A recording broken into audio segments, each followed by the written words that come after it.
Welcome back to our fundamental concepts in chemical engineering.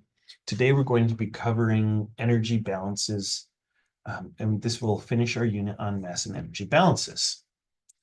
By the end of today, you should be familiar with thermodynamic quantities. You should feel comfortable with the definition of open and closed systems. You should be able to consider doing energy balances in non-reactive systems, considering phase transitions, and energy balances in reactive systems. Let's start out by considering what are we going to call energy. So the total energy of the process, or of a process stream, the total energy in something, is going to be the kinetic energy plus its potential energy plus its internal energy or enthalpy. And we'll get into the difference between the internal energy and the enthalpy in a little bit later. In this class, we're going to assume that the kinetic energy in any system is only from translational motion. So, velocity of systems, so think flow through a pipe. And potential energy is only from gravitational forces. I also want to make a comment that throughout the rest of this class in chemical engineering and chemistry in general, we're going to consider that delta, which is this sort of triangle, shows a change in, right? So if I look at a change in internal energy, I'm looking at the final minus the initial, right? So final minus initial, this is always how we're going to define the change, right? And so the sign of delta U is going to indicate the direction of our energy flow. Negative means flow out, and positive means flow in, right? So if delta U is positive, energy has gone into the system, whatever I'm looking at. If delta U is negative, energy has come out of that system. All right, so let's do some additional definitions of energy transfer, not in terms of kinetic or gravitational energy, right? Those hopefully you feel comfortable with from physics, right? To increase the kinetic energy, I speed it up. To increase the potential energy, I move it uphill. But mostly in chemical engineering, we're interested in two energy transfer mechanisms, so heat and work. So heat, which we'll refer to as Q, or Q dot if it's in terms of a rate, is the energy transferred due to a temperature difference. So it's energy that's coming in because energy is going to flow from something hot to something cold.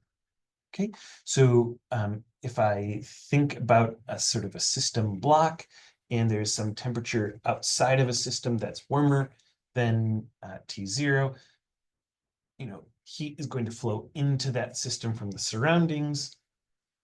But if the T outside this block is lower than the temperature of the block, it'll flow out. So think of it, right, if this block is, say, an oven, and it's at 200 degrees Fahrenheit, that's warmer than your room. So heat is going to move from the oven into the room. Or conversely, right, you have your freezer. The freezer's colder than the surroundings. Heat is going to flow into that freezer through the walls of the freezer unit. So we can also do an additional, we can also have an additional type of energy transfer that we shall call work, that we'll denote as W. And so W is the energy transferred in any other way. So this is energy put into a system through mechanical motion. So think, say, a pump or a turbine, or some sort of electrical current, think, electrical heating. And so we define W as positive when work is done by the system on the surroundings. So W is positive when energy moves out of that system. And work is negative when the surroundings puts energy into our system. Okay, so I'd like to sort of define two types of systems that we're going to encounter in engineering. So one is an open system, and that means that mass is moving through our boundary in time. So think about this as like a continuous process, right? So there can be a stuff is flowing into a reactor, stuff is flowing into a flash unit, stuff is flowing in and out. A closed system, it means that material, so matter, doesn't move through the boundary. So think like closing a soda bottle, right? That soda bottle is a closed system. Whatever's happening in there, we have a batch process. All right. So if we think in terms of energy transfer, the change in internal energy, if I don't have any change in the kinetic or potential energy of the system, so delta U is equal to the heat that I put in minus the work. Easy peasy. So let's consider first a closed system, right? So I have a piston with some sort of fluid in here. Right, this is a closed system because this fluid, in this case water, isn't moving out of this piston. It's always contained within the piston. If I were to put heat into this system, so Q is positive heat is moving in, the temperature of this water rises from say 0 C to 100 C, maybe vaporizes, right? So Q has been put into the system and work has been done by the system. There's expansion, so work is positive. Okay, so I want to provide another slight modification that we'll see a lot in ChemE and engineering in general is the enthalpy H, which you're probably used to, is the internal energy plus PV, right? So this is essentially the work done, PV being pressure and volume. This is the work done to create the space in order to give your material a space to reside. All right, so just like before, and we can look at, we can do an energy balance, right? The accumulation, this is our fundamental equation of chemical engineering. Accumulation is input minus output plus generation minus consumption. I can wrap this all down into here, right? So what's the change in the chemical potential of my system? What's the change, sorry, not in the internal energy of the system, what's the change in the kinetic energy, change in the potential energy, and that's equal to Q minus W. This is easy because energy can neither be created nor destroyed, as long as we're not dealing with nuclear systems. Okay, so if our system is not accelerating or decelerating, then our change in kinetic energy is 0. If our material or system is not moving up or down, then the change in the potential energy is 0. If we have no reactions, no phase change, no temperature, and or only a small pressure change, the delta U is 0. If a system and the surroundings are at the same temperature, or we have perfectly insulated, we're going to call this an adiabatic process. So, delta U might not be 0, but delta Q would be 0. Work done on or by a closed system is accomplished by changing the system boundaries. Therefore, if there's no moving parts, right? So there's no turbine, there's no pump, then our work is going to be 0. So these are just a few keywords to be looking for and thinking about when we think about energy balances, so that we can think about which of these terms should be 0.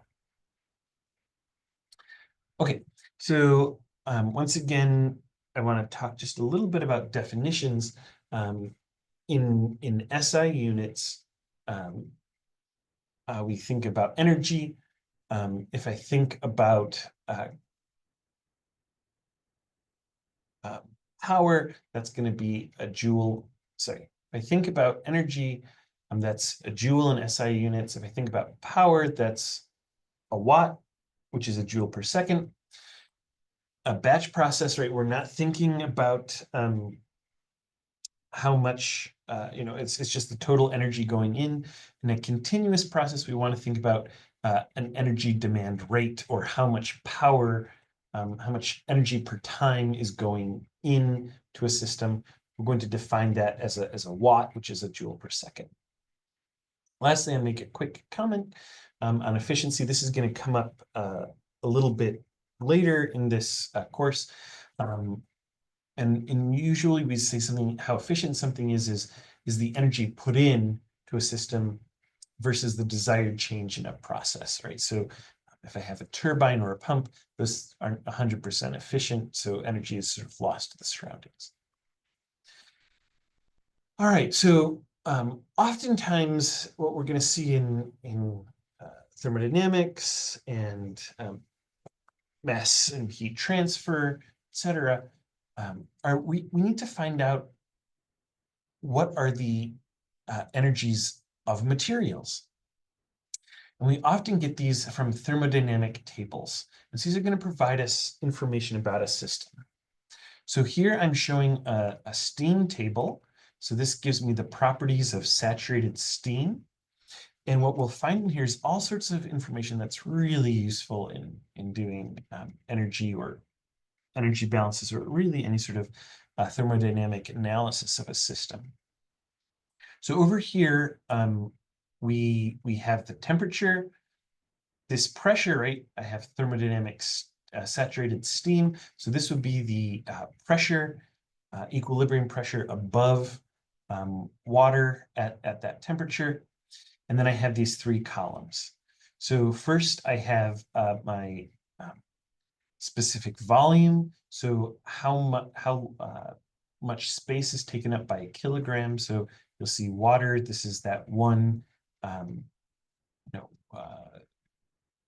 1 kilogram per liter, a sort of unit. Steam obviously is much bigger. It takes up way more space per kilogram compared to liquid water. I also have the internal energy and the enthalpy. And we'll see that a lot of times these thermodynamics are all referenced to 0 degrees C. However, it's important to look and always find out where our material is referenced to. Okay, you'll see that if I look between water and steam, there's a massive energy input to heat the steam, to heat water into steam. Okay, and as temperature increases for both water and steam, the energy of the system goes up. You'll also see, if I look at delta H, that I have, so I have both U and delta H. And if you look at the water has, there's not much of a difference between U and H, right?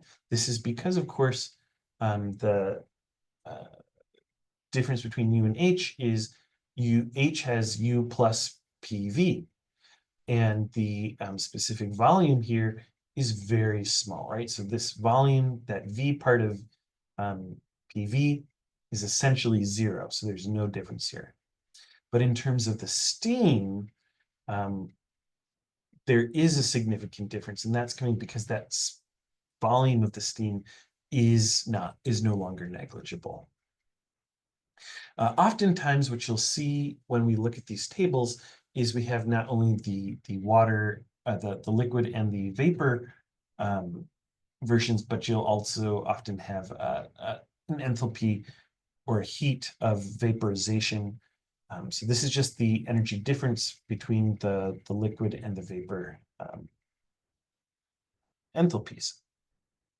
If you're looking at something that may be changing phase between a solid, liquid, and gas, you may have a third column that would, in this case, be ice, and have these same pieces. And then you would have not just the evaporation, but also the heat of melting. All right, so let's do a practice problem. Let's determine how much heat must be added to a sealed vessel containing 2 kilograms of water at 2C. If we want to end up with saturated steam, if we have saturated steam at 10 degrees C. We're going to assume that the entire system, there's no real change in volume. All right, so we can do this. We can look at our energy balance. So delta H plus delta E plus delta EK, the kinetic energy plus the change in the potential energy, is Q minus W. All right, so let's go through these terms. Is there some sort of change in the enthalpy? Yeah, probably, because we're having a change in phase and a change in temperature. So this can't be zero. It's very unlikely to be exactly zero. We can then look at the kinetic energy. Is my system moving? No, that's zero. Is my system moving up and down? Is it being lifted up? No, this term is zero. Is heat going in? Well, probably, because we're being asked to look at how much heat needs to be added. And then lastly, am I doing any work? Well, in this case, no, there's this vessel sealed, nothing's moving in and out. The vessel isn't contracting or expanding. That's zero. All right, so we're left with a relatively simple equation. The change in enthalpy must be equal to Q. So the change in enthalpy is, of course, final minus initial. So the enthalpy at the end minus enthalpy to start. I can go to my tables.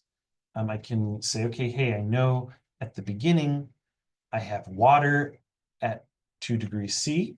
So I look up 2 degrees, move over to the water, and I find that that has an enthalpy of 8.4 kilojoules per kilogram. I know at the end I have 2 kilograms of steam at 10 degrees C. So I go down to 10, run over to the steam table, and we have 2,520 kilojoules per kilogram. Okay, so now I just need to plug that in. I have 2,500 kilojoules per kilogram. I have 2 kilograms in my system. At the beginning, I have 8.4 kilojoules per kilogram. I have 2 kilograms. So in the end, I need to put in 5,000 and change kilojoules.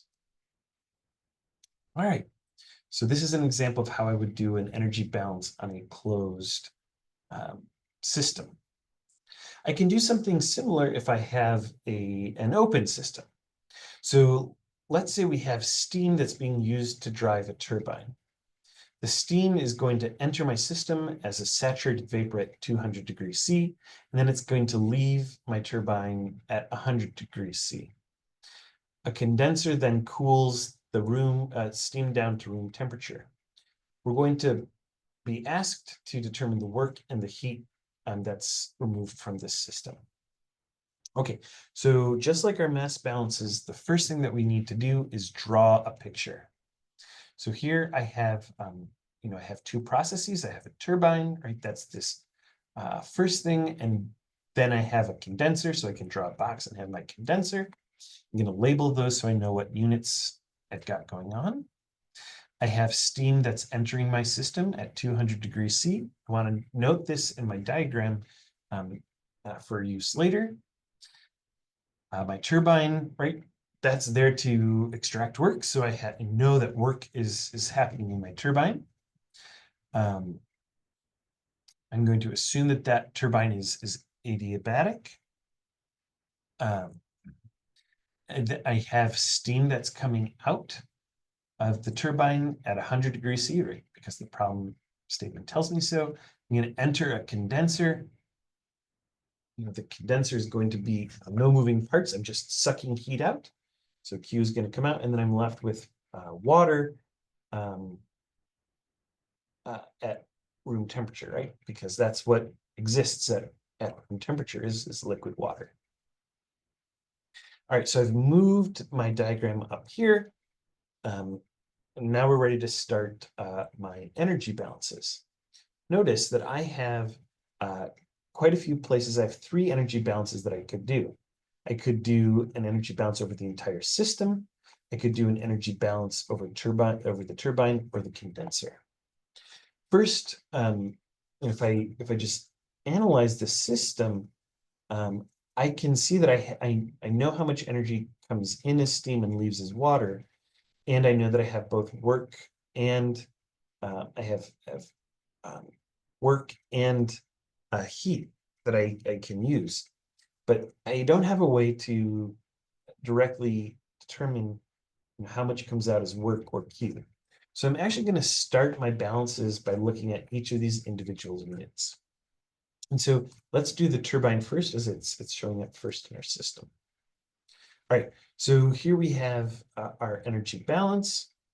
Again, I can look at which of these I can keep and which I can throw away. Our kinetic energy, there's no change in the kinetic energy, right? There's nothing that says I have a change in velocity. I have no change in pressure or in potential energy. I have nothing moving up and down. And in this box, I have no Q. I'm going to assume it's adiabatic. So I've now simplified my energy balance to say that the enthalpy, my steam out minus the enthalpy of my steam in is going to be negative W. Okay, so just as a point of basis, I can assume that I have 1 mole per second, just so I can put this on some sort of basis, consider what's happening. All right, so again, I can pull numbers from a table. Here I've pulled them and organized them. Here's 200, 100, and 25 degrees C. I have the enthalpy in liquid and gaseous phases. And so I can plug those numbers into my equation. So the H out, I've got steam at 100 degrees C, so I can go to my table. I have 100 degrees C, steam, that's the gas phase, right? It's 84.18 kilojoules per mole, okay? I have 1 mole per second of that flow. What went in? Well, I was steam at 200 degrees C. That's 49.84 kilojoules per mole. I can do this work, this calculation, do the math, and we find that the work is 0.66 kilowatts. Okay, now notice that this is a positive number, and by our definition, a positive number is when the system, right, the steam does work on the outside world, right? So this, we're able to extract 0.66 kilowatts from this turbine. Okay, cool. So now we've got W under our belt. Let's look at Q. Let's pick our system boundary. We can look at the condenser. We're going to end up with the same equation, but now what's coming out is going to be our water at 25 degrees C, and what's moving in is our steam at 100 degrees C. I can go again with my basis. What's coming in is steam, so I use this gaseous quantity 48.18, and then what's leaving is water at 25 degrees C. I use the liquid water portion. I plug that into my equation. Given 1 mole of H2O per second, I'm left, I have a Q of negative 46.22 kilojoules per second, or negative 46.22 kilowatts. So heat is coming out and work is being done by this system. Okay, so this shows you how we can do energy balances on both open and closed systems. Sometimes we don't have tables, but we might have heat capacities. So a heat capacity tells us how much energy it takes to change a certain amount of material. So how to relate the energy flow associated with the temperature change. So my change in enthalpy is the integral of this quantity called heat capacity. And here I've written it as Cp, so the heat at a constant pressure as I change my temperature, right? So oftentimes if this change in temperature is small, or heat capacity doesn't really depend on temperature, we might often write the change in enthalpy is my heat capacity times the difference in these two temperatures. Okay, this is usually an okay approximation if I have solids or liquids, or if I have a small, if I'm looking at a small range, temperature range in a gas. All right, so heat capacities usually are complex functions. And you'll learn a little bit about where this comes from and why these are functions of temperature in our core course on graduate level thermodynamics. But for right now, let's just know that in most cases, these heat capacities are written out as a function of temperature and are often done as a polynomial. And I can look up in tables, just like I could look up enthalpies or entropies, I could look up the heat capacity in a table, and they're often given in terms of, they'll tell you what the form of the polynomial is, and then what the coefficients are. And then they'll often state what the units would be, right? So these would be an okay set of parameters to use over, in this case, from 0 to 1200, and in the units of Celsius. When you're reading these tables, always make sure that you're paying attention to what state you're in. So whether you're in the gas state or the liquid state, because they're going to have different sets. And then if they give you multiple forms of equations, which equation you're using, and then really, really, really importantly, whether you're operating in Celsius, Kelvin, Fahrenheit, Rankine, whatever. Okay, so my last sort of comment on specific heat for a single material is you can also specify specific heat at a constant volume. So you put a material in a canister, you don't let it expand, and you see how much energy it takes to change the temperature. This would be specific heat at constant volume versus specific heat at constant pressure. You'd allow the volume to change so that the pressure inside remains constant. In liquids and solids, the heat capacity at constant pressure and the heat capacity at constant volume are approximately equal. For an ideal gas, the heat capacity at constant pressure and constant volume can be related by this inclusion of R, our universal gas constant. If I have a mixture of liquids or gases, we need a way to combine the effects of both. In general,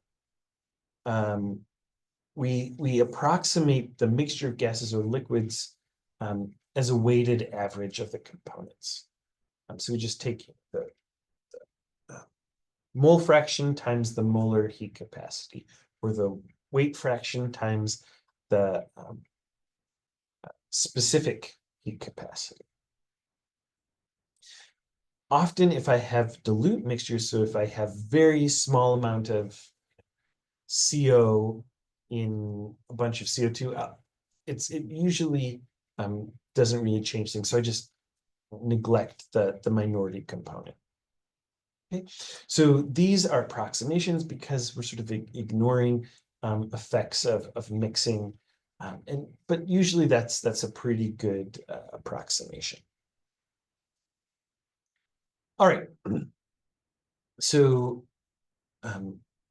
if I go through, and we saw this a little bit before, if I have heating that's going to send me through a phase change, I can't use just the heat capacity of the liquid or the gas, or the solid and the liquid. I have to use sort of a compound change in enthalpy, where I use the heat capacity of the first phase that will take me from whatever temperature I'm starting at, move up to the temperature of the phase change, then take into account the phase change and enthalpic change, and then do whatever secondary temperature change that I'm interested in. Because this is so commonly done, oftentimes you'll see you'll look up you can look up what these delta H's of phase change are. Here I'm just showing again an example.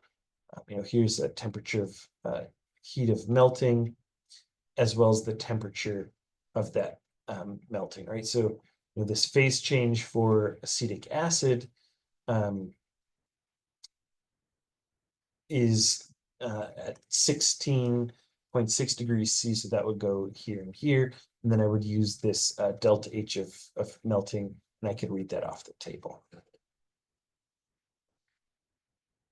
All right, so this brings us to our sort of another concept that's really important in thermodynamics and that we'll make use of, is that the total enthalpy change of a system is independent of our individual steps. So let's say I have some sort of process that I start with material A and I go to material B, or start A, go to state A and I go to state B. This change in enthalpy is the same, is equal to the change in enthalpy if I go through sort of these three steps of saying, well, first A goes to B, then B goes to C, then C goes to D, right? So I'm path independent. Okay, now that we've sort of got all these ideas, let's look at one example that's going to consider these processes. And this is going to not only integrate some of these concepts that I've talked about in terms of energy balances, energy balances, and sort of complex changes in temperatures, but also is going to pull in the integration of mass and energy balances. So let's consider a reverse water gas shift reaction. We're going to have 1 mole per minute of both CO2 and H2 being fed into a reactor, and they're going to enter that reactor at 700 degrees C. We're going to end up with a mixture of CO, CO2, H2, and H2O. And those are going to leave the reactor at 850 degrees C. Notice I'm not telling you what the reverse water gas shift reaction is. We don't need that information. We're going to be able to figure that out. To this reactor is supplied in a secondary heating coil 5 moles per minute of saturated steam. The saturated steam is going to enter our reactor at 1100 degrees C and leave at 900 degrees C. If the enthalpy of the reaction is plus 41 kilojoules per mole of hydrogen consumed, how much water and CO are produced? Right? Here's our problem statement. It seems quite complex, and that's sort of because it is, but we can tackle this using the information that we've covered already today, as well as what we've covered in the previous 2 lectures. So of course, let's first draw a picture. So here I have my reactor. I know that I have hydrogen and carbon dioxide entering the reactor, and it's entering at 1 mole each, so that's 2 moles per minute, and they enter at 700 degrees C. Here I'm labeling the temperatures because if I'm going to have an energy balance, it's just useful to have all that information together. They're going to leave the reactor at 850 degrees C. That reactor is at 850 degrees C. I don't know how much is leaving, and I don't know the mole fractions of these systems. I also had steam that was providing heat through a heating coil. I have steam entering at 1,100 degrees C, and that's entering at 5 moles per minute, and then steam leaving the reactor at 900 degrees C, also at 5 moles per minute. Okay, so we have everything labeled. We have our picture that's going to live up over here. And the first thing that we're going to do is do a mole balance to try to situate where we are, and then we'll do an energy balance. Okay, so let's start by looking at our molar balance of the steam system. You can sort of look at this over here because it's a little bit easy. I've got the steam going in, the steam coming out. It's 5 moles per minute, easy peasy. Now, let's look at this other stream. Right, so this other stream, right, that we could think of as our boundary is our streams 1 and 4 in our system. I want to start by doing, right, we have choices here. We can do a mole balance or we can do an atom balance. Here we're going to end up doing both, but I'm just going to start with our atom balance. Here I've just labeled H2 on the top of my list, so let's start with our atom balance for H2. Right? So how many moles of hydrogen atoms are generated or destroyed? 0. How many are going to accumulate in our reactor? 0. Therefore, we should have 0 equals the moles of hydrogen atoms in minus the moles of hydrogen atoms out. So how many moles of hydrogen atoms are going in? Well, I have my inflow into this system, so that's 2 moles per minute. 50% is H2, so I multiply by 50, and I have 2 moles of hydrogen atoms per mole of molecular hydrogen. Now I can look at what's happening on the out phase. I know I have N4 moles per minute of H2 leaving,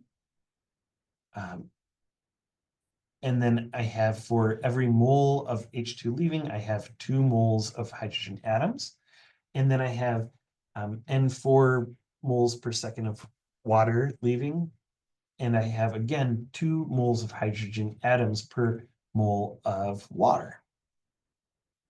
So I can simplify this equation, and I'm left with 1 equals the molar flow rate of hydrogen in stream 4 plus the molar flow rate of water in stream 4. I can do the same thing with doing a carbon balance. Again, I have 2 moles per minute of CO2 entering the system, that 50% of which is CO2. There's 1 mole of carbon per mole of CO. And then leaving the system, I have molar flow rate of CO in stream 4. I have 1 mole of carbon per mole of CO. And then I have, sorry, this should be a CO2. And then I have a flow rate of the CO2, 1 mole of carbon per mole of CO2. So in the end, if I do out this math, I'm left with 1 equals the molar flow rate of CO in stream 4 plus the molar flow rate of CO2 in stream 4. And then lastly, I can do the same thing with oxygen, and I'm left with 2 equals the molar flow rate of CO leaving in stream 4, 2 times the molar flow rate of CO2 in stream 4, and the molar flow rate of hydrogen of water in stream 4. So if I look at this, I have 1, 2, 3 equations, and I have 4 unknowns, right? I don't know how much hydrogen, how much water, how much CO or CO2 is in this stream 4. So 3 equations, 4 unknowns. I don't have enough information. I can't solve my mole balance or my atom balance. Okay, we can try this again with a molar balance instead. Maybe we can get enough information there. So let's do my molar balance on H2. Accumulation is 0. What's flowing in? 2 moles per minute times 50%. What's leaving? My molar flow rate of hydrogen and my molar rate of hydrogen. How much is reacting away? Well, there's some amount of hydrogen that reacts. I don't know what that is. I can rearrange this though, and I can find that 1 equals the molar flow rate of hydrogen leaving plus the amount of hydrogen that reacted. I can do the same thing for CO2. It's going to look pretty similar. 1 is going to equal my molar flow rate of CO2 leaving plus the number of moles of CO2 that reacted. In terms of water, I had no accumulation. I have no moles coming in, but I do have moles leaving. So that's my molar flow rate of H2O plus how much it was generated. So this is the number of moles reacted in this case. And I can do the same thing for CO. In this case, I have three equations, and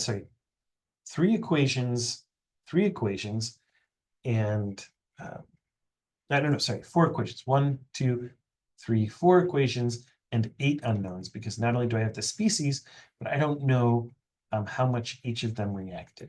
So I'm almost worse off than I was before. This is where energy balances are going to come in and help us to determine how much reacted or how much energy there's available to drive this reaction forward. Okay, so I'm going to just write down some of these equations that we've talked about over here. Here I'm just showing the atom balances for hydrogen, carbon, and oxygen, just to save space. So these are the equations that we're going to use in a little bit. I'm just going to keep them over to the side. All right, so let's do an overall system energy balance. So overall, we have energy that's coming in minus energy that's going out. Energy that's going out minus energy coming in, right? So final minus initial. What's leaving? Well, that's stream 4 and stream 3. What's going in? That's stream 1 and stream 2. And that must be equal to the heat that's moving into the system and the work that's coming out of the system. Now, considering I drew my box around this entire system, and we are told that any additional energy is being provided and no work is being done, both of those, Q and W, are 0. Therefore, I'm just left with the enthalpies of those streams in and of themselves. What you should immediately notice is that I have temperature changes which are happening. Right, the steam is decreasing in temperature. Here, I have a bunch of reactants which are having to increase in temperature as it moves into the reactor. So we should think immediately, okay, I have temperature change, therefore I need to look at heat capacity. I'm providing here a table of heat capacity and an associated polynomial.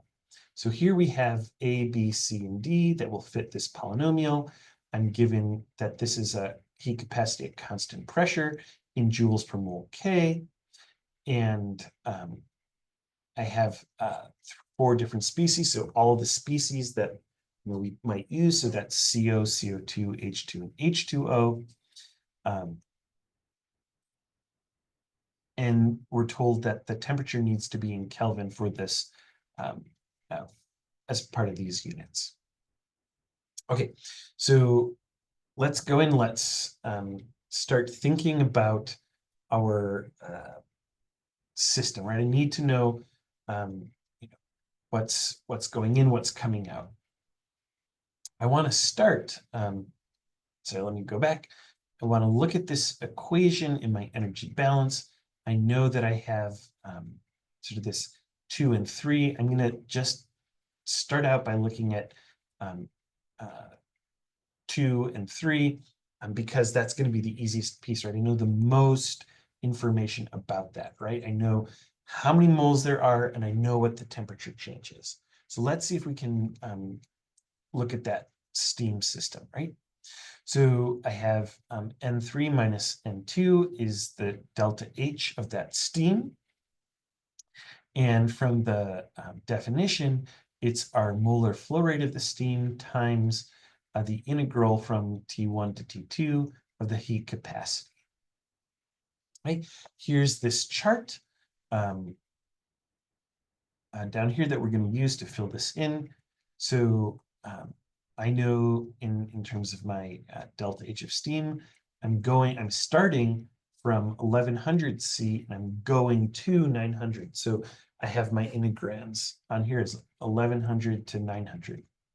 Note, it's really important that we're using where we started and where we end up, not, low and high. It's not low and high. It's where we start and where we end up. All right, so I'm now going to take this equation for our heat capacity. Because we don't know how much it's going to change, I need to put this whole thing into my integral. So here I've taken my heat capacity, I've plopped it into this integral, and notice that I'm going to have to change my integrands because this table was laid out and we were told that these are the values in Kelvin. So I have to add 273 to my integrands. All right, so I can go ahead, I can use calculus, which you should all be familiar with, to take the integral of this polynomial. I'm left with 1/4 at to the fourth plus 1/3 bt cubed plus 1/2 ct squared plus dt. And that needs to run from 1373 down to 1173. Okay, I can take this equation, I can go down, this is my steam, I can look up my values for A, B, C, D, and plug them into this equation.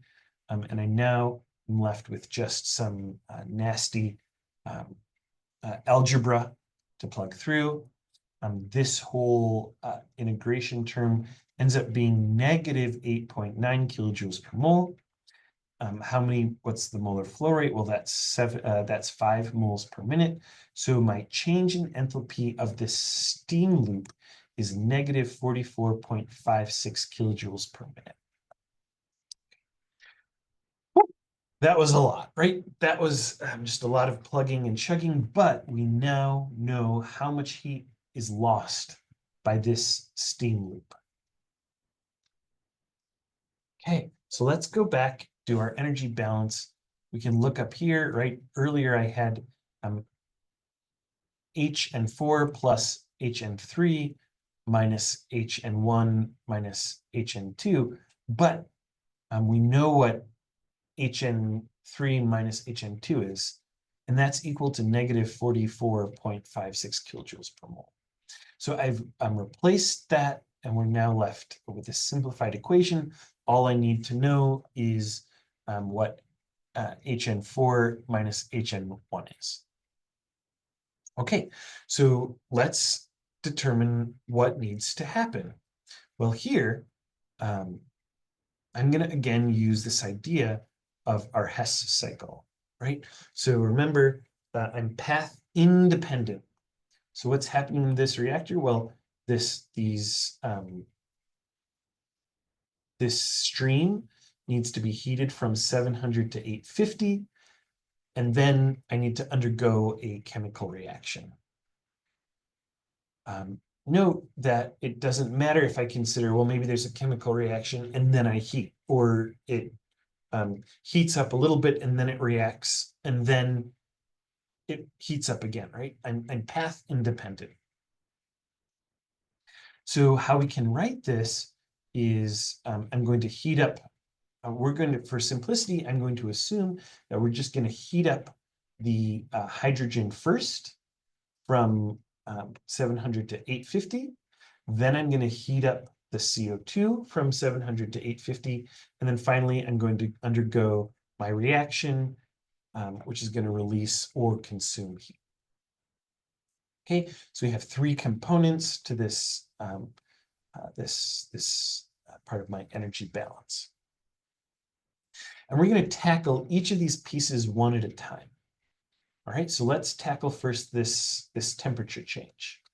So my temperature change of heating the hydrogen is going to look an awful lot like the temperature change associated with the steam. So in this case, I have my molar flow rate of hydrogen. I now am taking my integral this time from 700 to 850, right? Because I start at 700, I'm going to go to 850C, and then I'm going to correct that by this plus 273 in order to move to Kelvin. I then have my polynomial. I can take my integral just like I did before, and I'm going to cut to the chase here a little bit. This integral ends up being 7.4 kilojoules per mole H2. All right, and so once I take into account that there's 1 mole of hydrogen per minute flowing through the system, I now can fill in what this term up here is. Okay, and so I've done that. So this delta H step of this overall piece, we have this 7.4 kilojoules per minute. And now I just need these other two pieces, the enthalpy change associated with the CO2 and the enthalpy change associated with the reaction. Let's next tackle the enthalpy change associated with the CO2. This is again going to look very similar to the H2. I have my integral, and now I'm going to go down to my table. I'm going to pull in the information associated with the CO2. This time, when I do that out, I should end up with 7.3 kilojoules per mole. I can plug that into my total H step. This must be HN4 minus HN1, so I can plug this equation into these sets here, and I'm left with a final energy balance that says 7.4 kilojoules per minute plus 7.3 kilojoules per minute plus N react times delta H react minus 44.56 kilojoules per minute must be 0. Right? So this is the energy balance on my entire system. So all of a sudden, we've gone from something that's really complicated, right, from reading that initial problem statement into something that feels much more manageable, right? I only have one unknown left in my system. This is because, sorry, I only have one unknown or two unknowns, right? N react and delta H react. So I can, do some simple arithmetic and end up with the fact that N react times delta H react must be 29.86 kilojoules per mole. Now, if you remember the problem statement, we actually already know what delta H react is. We were told that delta H react is 41 kilojoules per mole of H2 that reacted. So when I do that algebra, we know that that 0.73 moles of H2 react per minute. Okay. Wow. Hey, so from our energy balance, we're not only able to tell how much heat moved from the steam, but we were able to see how much of our reaction happened, right? We can know how much H2 is reacting per minute, right? We're told right here, just from the energy balance.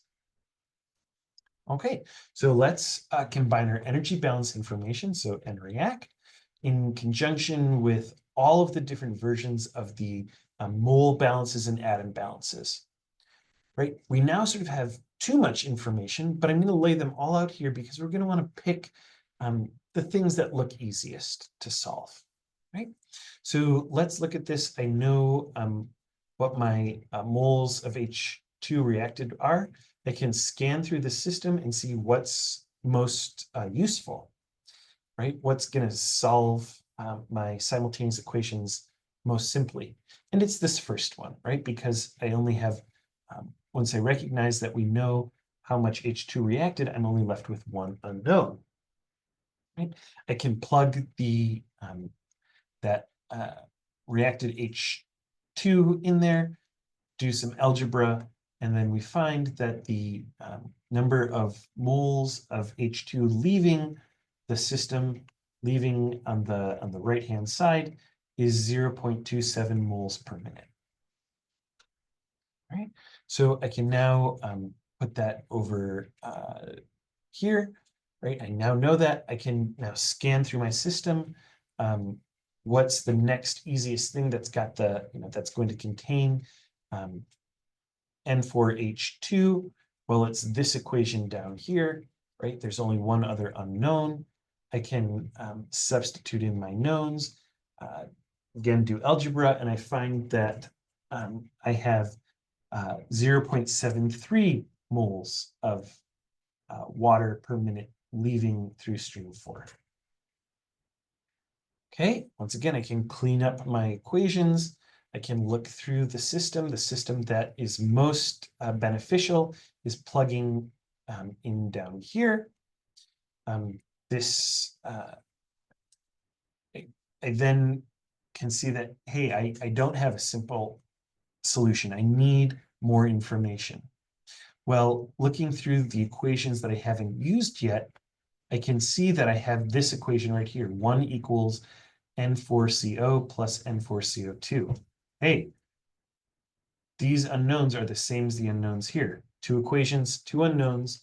I can substitute this top equation into this bottom equation to get 1 equation with 1 unknown.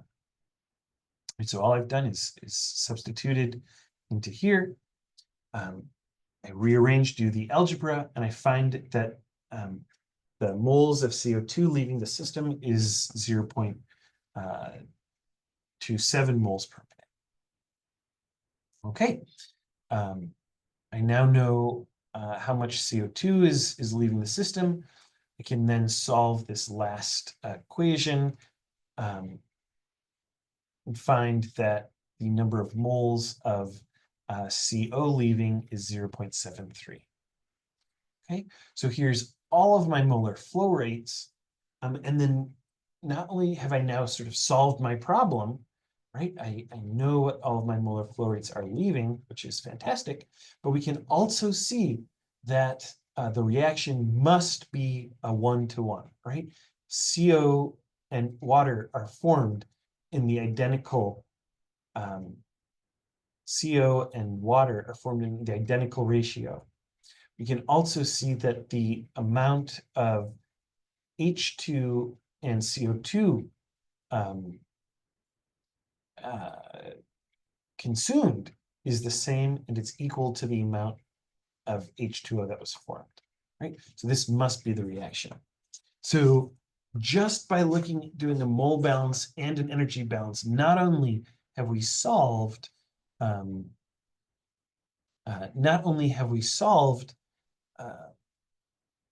what's leaving this system, but we can also discern what's happening in our reaction. All right, so what did we do? We are able to solve how much water and CO are being produced, right? So we did this as just a reminder of reading the problem. We drew a picture. We did an initial mass, mole and atomic species balance that did not provide us enough information. So we had to go to energy balances.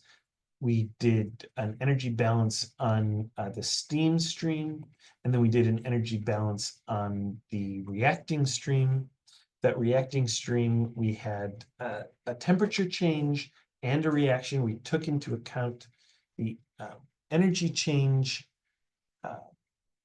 from temperature using heat capacity. And from that, that was able to tell us how much energy was going into the system to run the reaction. Because we knew what the enthalpy of reaction was, we could then backtrack exactly how many moles reacted. And once we knew how many moles reacted, we could solve out the whole molar balance. All right, so hopefully now you feel comfortable with integrating thermodynamic quantities into mass and energy balances. You know what the difference is between a closed and open system. We showed you examples, and you should feel comfortable with energy balances on systems that are not reacting. You should feel comfortable with doing energy balances on systems with phase transformations, and then you should be able to do energy balances on reactive systems.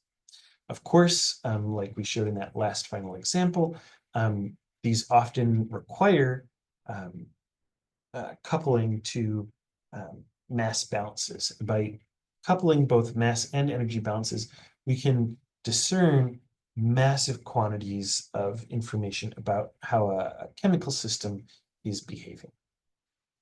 All right, with that, I hope you have a lovely day, and we will see you for next time, where we'll be talking about fluid mechanics. So moving out of sort of our intro phase and into our first examination of transport.